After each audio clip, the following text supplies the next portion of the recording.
नमस्कार दोस्तों, कैसे हो। आपका स्वागत है संस्थानम बाय गौरव सर यूट्यूब चैनल पर।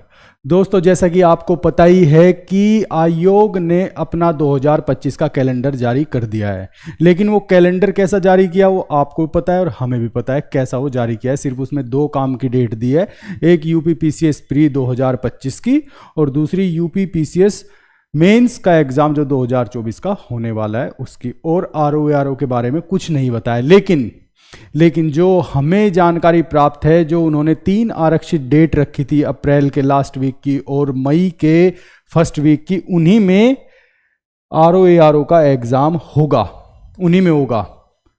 अप्रैल का जो लास्ट वीक है उसमें प्लस मई का जो फर्स्ट वीक है उसमें वे 3 आरक्षित डेट है, उन्हीं में वो एग्जाम होगा।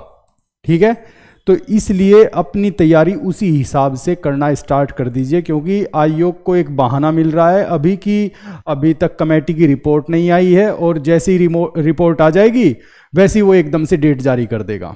ठीक है, इसलिए अपनी तैयारी आप जारी रखिए। लेकिन अब सबसे इंपॉर्टेंट बात यह है कि एग्जाम 22 दिसंबर को हुआ था पीसीएस 2024 का और आज तारीख हो गई है 3, अभी तक रिजल्ट नहीं आया। रिजल्ट बहुत लेट है।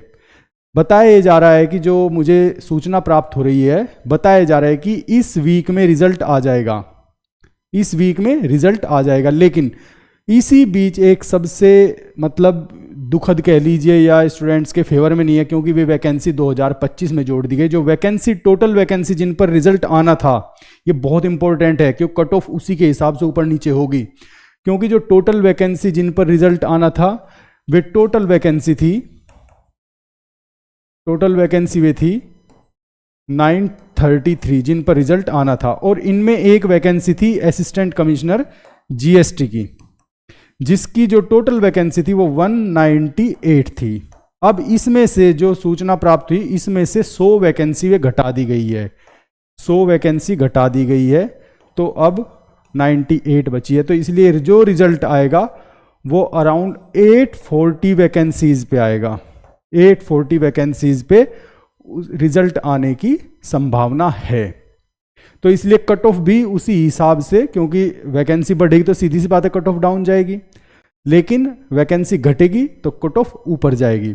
तो अब मोस्ट प्रोबेबल जो फाइनल कट ऑफ हो सकती है वो क्या होगी, क्योंकि बहुत सारे क्वेश्चन आप लोगों को ये लग रहा होगा कि आप लोगों ने इतने सारे क्वेश्चन डाल दिए, इतने सारे क्वेश्चन आयोग में भेज दिए, किसी ने 10 भेज दिए, किसी ने 12 भेज दिए, किसी ने 15 भी भेजे हैं।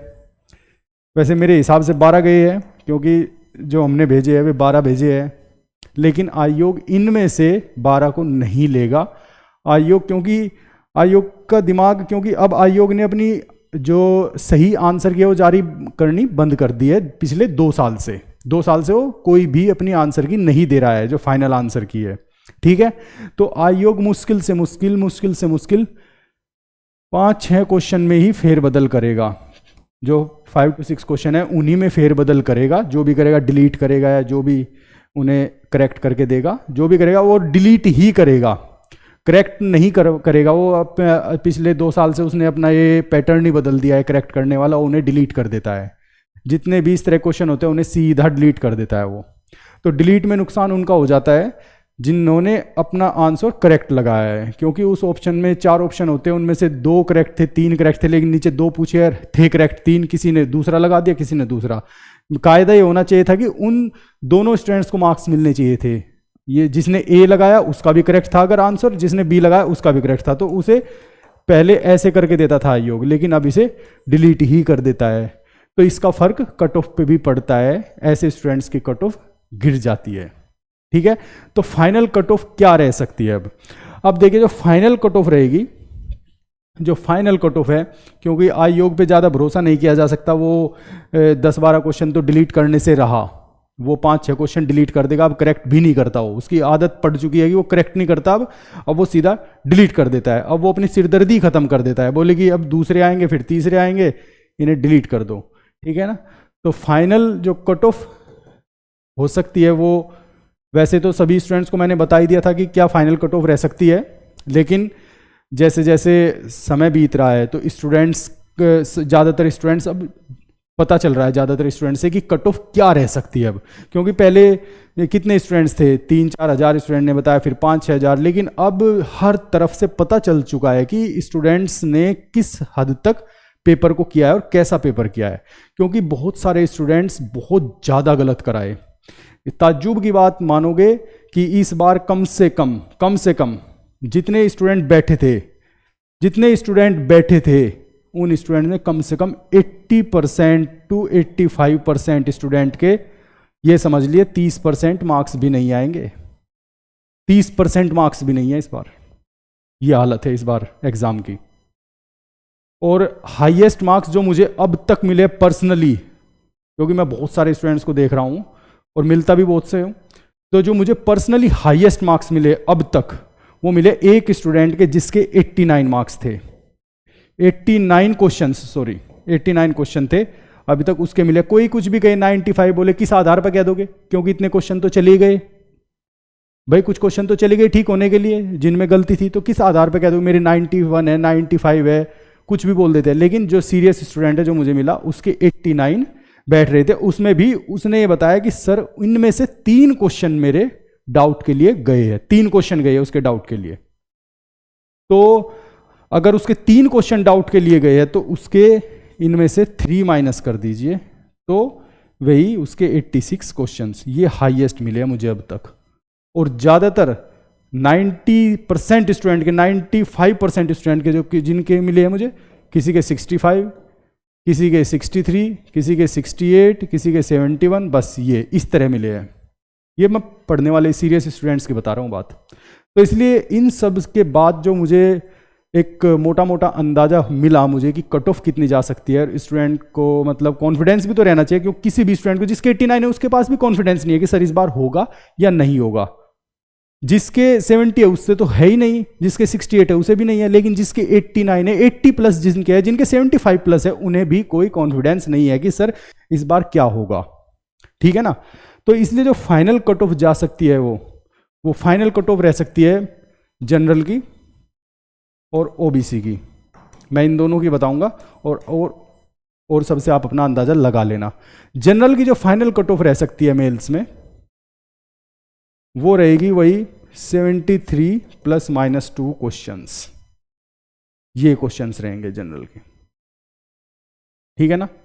ओबीसी की वहीं पर रहेगी 73 ±2, और हो सकता है ओबीसी की 75 ±2 भी चली जाए, ऐसा भी हो सकता है, क्योंकि ज्यादातर स्टूडेंट मिला था ना वो ओबीसी था।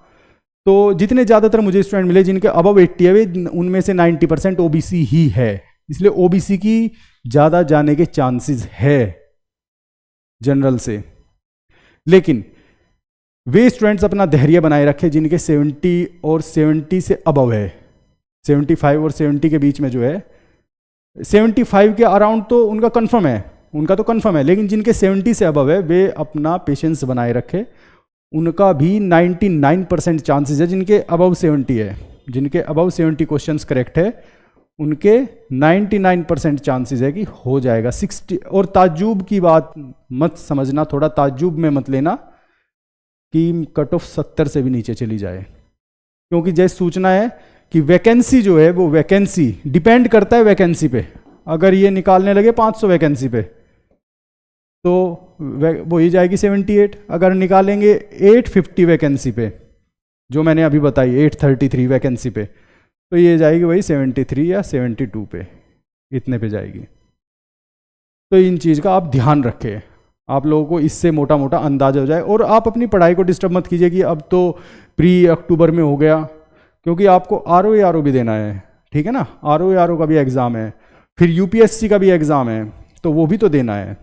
अपनी तैयारी को करते रहे, क्योंकि आपके लिए सबसे टफ टाइम आने वाला है, क्योंकि 29 जून का, जिनका मेंस के लिए बता रहा हूँ, जिनका 29 जून का मेंस है उनके लिए टफ टाइम आएगा, क्योंकि इससे पहले यूपीएससी का प्री हो जाएगा। उनके पास सिर्फ 20-25 दिन मिलेंगे।